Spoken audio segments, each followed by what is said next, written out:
خلقته صلى الله عليه وسلم. إن قلت أكرمك الله لا خفاء على القطع بالجملة أنه صلى الله عليه وسلم أعلى الناس قدرا وأعظمهم محلا وأكرمهم وأكملهم محاسن وفضلا، وقد ذهبت في تفاصيل خصال الكمال مذهبا جميلا شوقني إلى أن أقف عليها من أوصافه صلى الله عليه وسلم تفصيلا.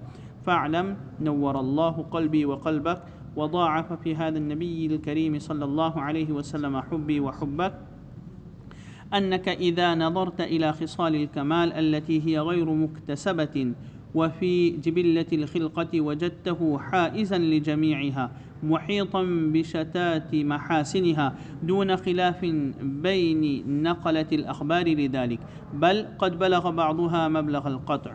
أما الصورة وجمالها وتناسب أعضائه في حسنها فقد جاءت الآثار الصحيحة والمشهورة الكثيرة بذلك، من أنه صلى الله عليه وسلم كان أزهر اللون أدعج أنجل أشكل أهدب الأشفار أبلج أزج أقنى أفلج مدور الوجه واسع الجبين كث اللحية تملأ صدره سواء البطن والصدر واسع الصدر عظيم المنكبين ضخم العظام عبل العضدين والذراعين والأسافل رحب الكفين والقدمين سائل الأطراف أنور المتجرد دقيق المسربة ربعة القد ليس بالطويل البائن ولا بالقصير المتردد، ومع ذلك فلم يكن يماشيه أحد ينسب إلى الطول إلا طاله صلى الله عليه وسلم.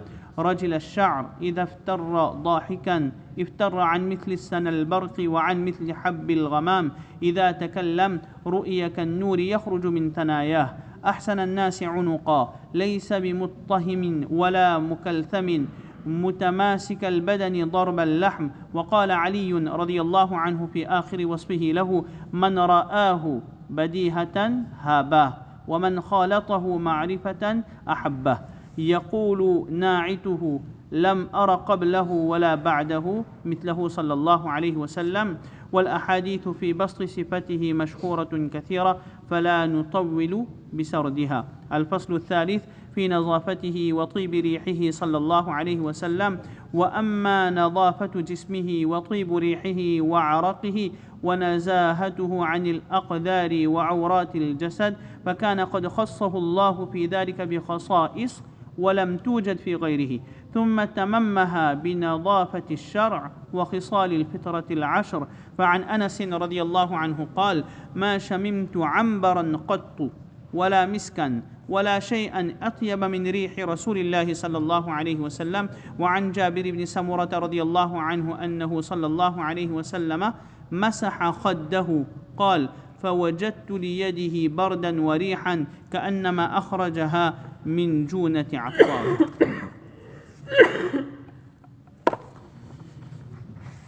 Comme on a pu expliquer hier soir, le prophète d'Allah sallallahu alayhi wa sallam avait atteint la perfection ainsi que l'excellence, et tout cela de la part d'Allah subhanahu wa ta'ala, en ce qui concernait aussi bien ses qualités innées, tout comme ses qualités acquises, ou encore en ce qui concerne les bienfaits exclusifs qu'Allah subhanahu wa ta'ala lui avait accordés. Et bien au travers du chapitre, sous-chapitre 2 et 3, Qadi Iyad, rahimahullah tabaraka wa ta'ala, il va rapporter et s'appuyer donc sur des récits authentiques et des témoignages des compagnons radiyallahu anhum pour décrire quelques qualités non acquises, donc innées, qu'Allah subhanahu wa ta'ala avait accordées à Rasulullah sallallahu alayhi wa sallam. Qadi Iyad, donc il commence en disant: In qulta akramakallahu. Si tu dis qu'Allah t'honore, il s'adresse donc au lecteur, qu'il ne fait aucun doute de manière catégorique et globale que le prophète d'Allah sallallahu alayhi wa sallam est le plus élevé en rang parmi les hommes, le plus en position, en degré, le plus accompli en beauté et en vertu, alors sache que tu as emprunté une voie admirable dans l'exploration des qualités de perfection. Et il va dire que cela m'a donné envie de m'arrêter sur ces traits physiques en détail. Eh bien, en ce qui concerne l'apparence et la beauté de Rasulullah sallallahu alayhi wa sallam, ou encore en ce qui concerne toute l'harmonie qu'Allah subhanahu wa ta'ala lui avait accordée dans ses membres, dans l'élégance qu'il portait, eh bien, les récits, aussi bien authentiques que célèbres, abondent. Et ne fait qu'affirmer que le prophète d'Allah sallallahu alayhi wa sallam fut la plus belle des créatures que l'humanité a connues. Alors, en ce qui concerne la beauté extraordinaire, hors du commun, et toute l'harmonie corporelle dont jouissait le prophète d'Allah sallallahu alayhi wa sallam, Qadi Iyad rahimahullah, il explique, il dit « I'lam, sache, نور الله قلبي وقلبك وضاعف في هذا النبي الكريم حبي وحبك » Il fait dua pour lui-même ainsi que pour le lecteur en disant qu'Allah illumine ton cœur et le mien et multiplie en nous l'amour pour ce noble prophète sallallahu alayhi wa sallam. Il continue en disant que si tu examines les qualités de perfection qui ne sont pas acquises, qu'Allah a accordé à Rasulullah sallallahu alayhi wa sallam de manière innée, mais qui relèvent de la nature originelle, tu le trouveras les possédant toutes, sallallahu alayhi wa sallam, englobant la totalité de leur beauté, et cela sans qu'il n'y ait une quelconque divergence entre les personnes qui ont transmis les récits à ce sujet. Et en ce qui concerne certaines qualités que le prophète d'Allah sallallahu alayhi wa sallam avait obtenues de la part d'Allah subhanahu wa ta'ala, ils ont même atteint le degré de certitude. Alors il va nous expliquer que le prophète d'Allah sallallahu alayhi wa sallam possédait toutes les qualités physiques de perfection. Alors il va en énumérer quelques-uns en disant que le teint du prophète d'Allah sallallahu alayhi wa sallam était lumineux. Ses yeux étaient noirs et profonds au blanc éclatant. Il avait des cils longs, des sourcils fins et arqués, un nez noble, des dents légèrement espacées, un visage rond et radieux, un front large avec une barbe qui était dense. Le prophète d'Allah sallallahu alayhi wa sallam avait le torse et le ventre qui étaient alignés, tout cela avec une poitrine large et des épaules puissantes. L'ossature du prophète d'Allah sallallahu alayhi wa sallam était robuste, ses membres étaient bien formés, ses mains et ses pieds moubarak étaient larges, il avait un corps souple, une peau lumineuse, une ligne abdominale fine. En parlant de la grandeur du prophète d'Allah sallallahu alayhi wa sallam, les hadiths nous apprennent qu'il avait une taille moyenne, certes, mais qui surpassait les plus grands en stature. Et en ce qui concerne les cheveux du prophète d'Allah sallallahu alayhi wa sallam, ils étaient ondulés, son sourire était éclatant comme l'éclair, et lorsque le prophète d'Allah sallallahu alayhi wa sallam parlait, eh bien ses paroles étaient lumineuses. Les hadiths nous apprennent, c'était comme une lumière qui sortait de la bouche bénie du prophète d'Allah sallallahu alayhi wa sallam.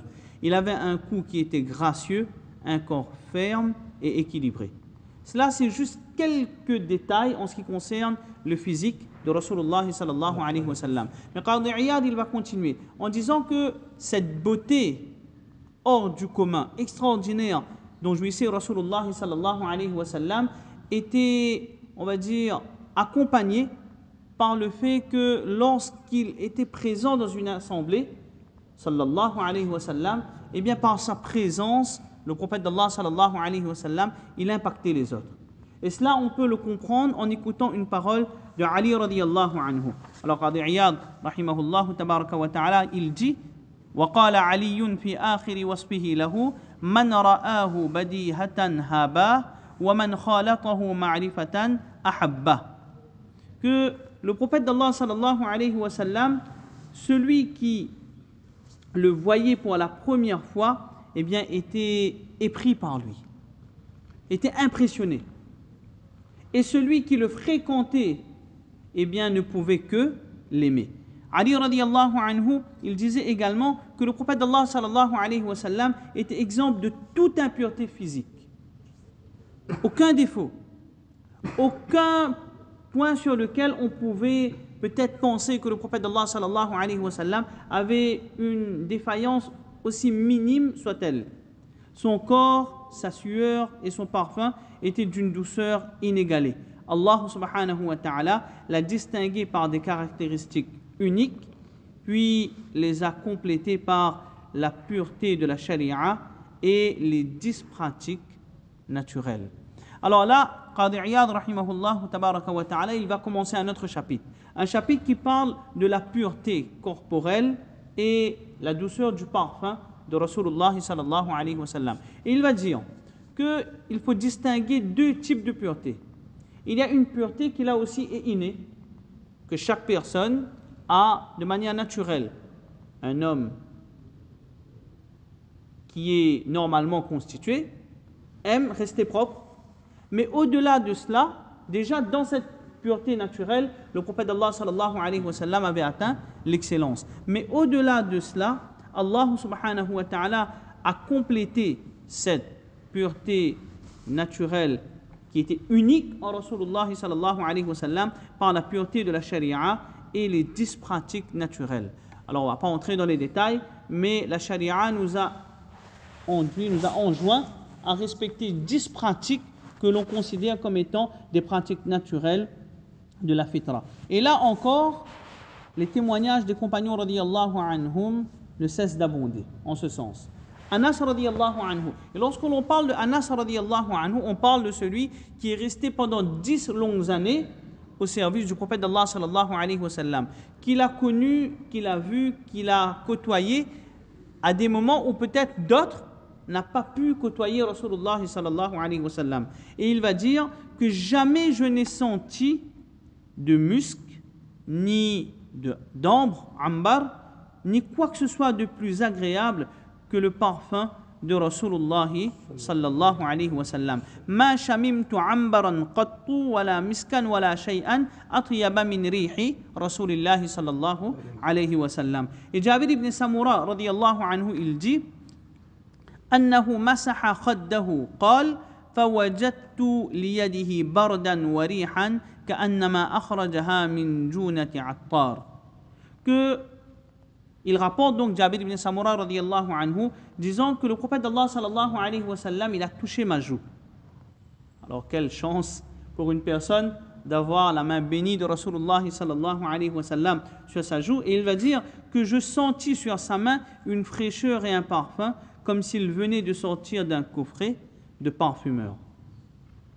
Eh bien, cela nous laisse comprendre l'importance qu'il y a à déjà développer, si l'on veut suivre la sunna du prophète d'Allah sallallahu alayhi wa sallam, cette pureté qui est censée être naturelle, mais que l'on doit compléter par les enseignements de la charia.